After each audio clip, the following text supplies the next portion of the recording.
Let's get right into it. Number 7. Disaster movie mind. Have you ever made one small mistake, like sending an email without an emoji, and suddenly your brain starts playing a movie where you lose your job, your house, and end up fighting raccoons for leftover pizza? Yeah, that's called catastrophic thinking. It's like your brain hired a full-time movie director who only makes disaster films. And guess what? You're always the star. Your friend doesn't text back for an hour. Your brain says, "They hate me." Or worse, "They've been kidnapped by space aliens." Your boss sounds a little annoyed. A regular brain thinks, "Maybe they're tired," or a disaster brain thinks, "I'm getting fired, and my cat will leave me for someone more responsible." This kind of thinking feels like you're just being careful, but there's a big difference between planning and assuming the whole world is going to explode because you forgot to say thank you in a message. People who think like this don't just imagine messing up. They see themselves freezing on stage, getting laughed at, losing everything, and yelling at pigeons in the park, all from one bad PowerPoint slide. The crazy part? Studies show that most of the scary stuff we imagine never actually happens. And even when life does throw us curveballs,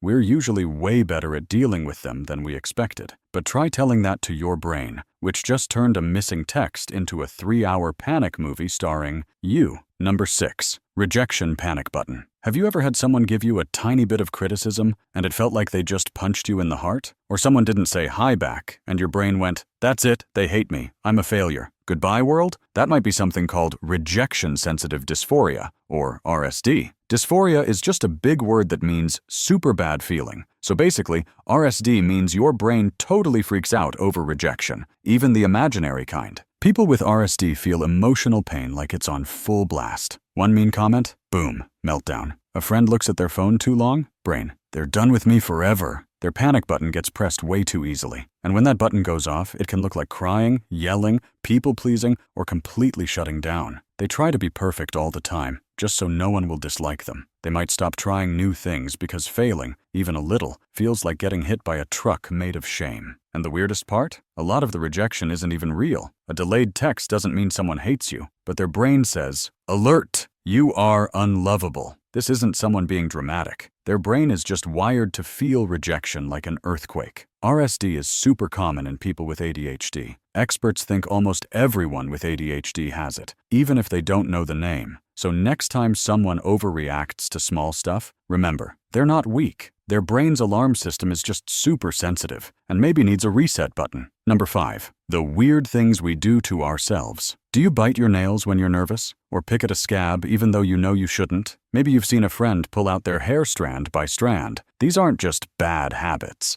They might actually be your brain waving a red flag saying, "Hey, I'm stressed out." There's a name for this. Body-focused repetitive behaviors, or BFRBs. That's a fancy way of saying stuff your body keeps doing when your brain is overwhelmed. Let's start with nail biting. Lots of people do it, but for some it gets out of control. They bite until their fingers hurt or bleed, and they still can't stop. Then there's skin picking. We're not talking about one pimple. We're talking about hours of picking at skin that doesn't even need fixing. It leaves marks and scars. Some people even wear long sleeves to cover it up. And hair pulling is real too. People pull their own hair out from their scalp, eyebrows, or lashes until bald spots appear. Ouch! Most of the time, they don't even realize they're doing it. It's like their hands have a mind of their own. Their brain says, "Something feels wrong," and their hands say, "Okay, let's attack our face." During the moment, it actually feels kind of satisfying, like scratching a super itchy spot. But afterward, not so fun. There's pain, guilt, and sometimes embarrassment. And it starts all over again. These habits usually get worse when someone feels stressed or anxious. It's like the brain says, "Let's create a little pain we can control, because everything else feels scary." But here's the important part. It's not just a bad habit. It's a sign your brain needs help.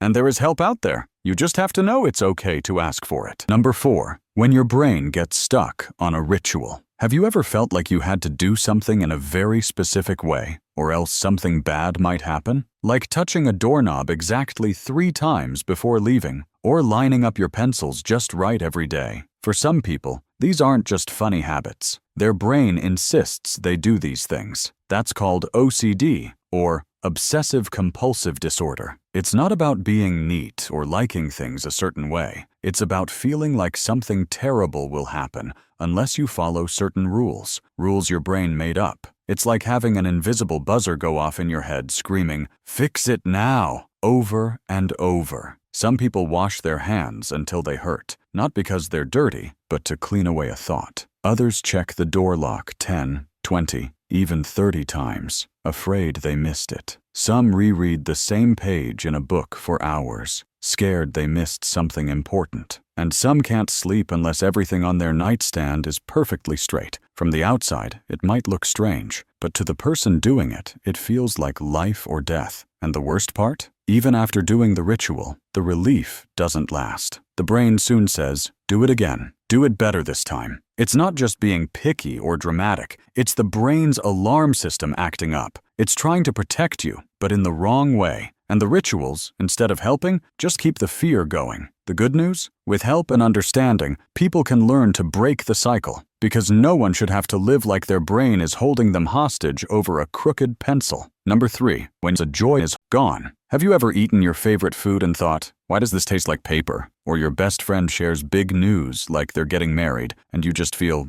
nothing? That feeling has a name. Anhedonia. Say it like anhedonia. It means the stuff that used to make you happy doesn't anymore. Your brain has a joy button. When you eat pizza, play with friends, or watch a funny video, your brain lights up and says, "This is awesome." But when someone has anhedonia, that button is broken. There are 2 kinds. Social anhedonia is when being around people feels blah. Your friends invite you out, and you'd rather stay in your pajamas. Physical anhedonia is when things like music or hugs don't feel good anymore. It doesn't mean you're lazy or grumpy. It's actually a symptom of depression, anxiety, or just being super stressed for a long time. If fun feels like it packed up and left, don't worry, you're not broken. Your brain might just need a little help getting that joy button working again. And no, it's not because you outgrew pizza. Pizza is always amazing. Even science agrees. Number 2, the "Are you sure?" trap. Have you ever asked someone, "Are you mad at me?" And they say no, but your brain goes, I'm not convinced. So you ask again, and maybe again. That's what we call the reassurance trap.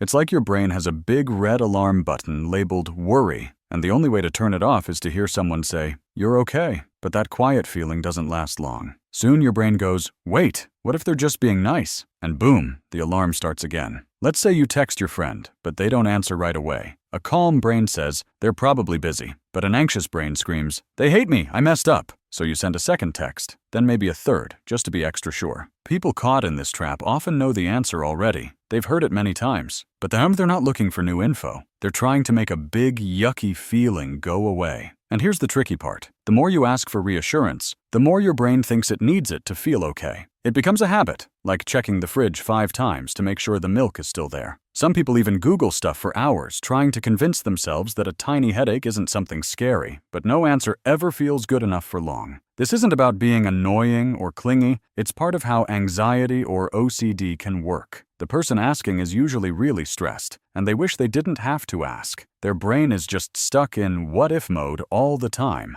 So next time someone asks you something over and over, remember, they're not trying to bug you. They just want to feel safe again, even if their brain keeps moving the finish line. Number 1, stuck at the cereal aisle. Ever spend 45 minutes scrolling through Netflix, then just give up and watch nothing? Or stand in front of the cereal shelf so long that even the store security starts watching you? That's called decision paralysis, and it's more than just being bad at choosing. Imagine you're at a restaurant. The waiter says, "What would you like to eat?" Easy, right? But your brain goes into overdrive. What if the pasta is cold? What if the chicken makes me sick? What if I pick the wrong thing and everyone at the table thinks I'm weird? Suddenly, lunch feels like a life or death decision. People with decision paralysis aren't picky. They're stuck in their heads, waiting for the perfect answer that never shows up. So they freeze. They can't pick. Sometimes they let others decide for them just to escape the stress. And it's not just about food or TV shows. This happens with big stuff too. Jobs, relationships, moving,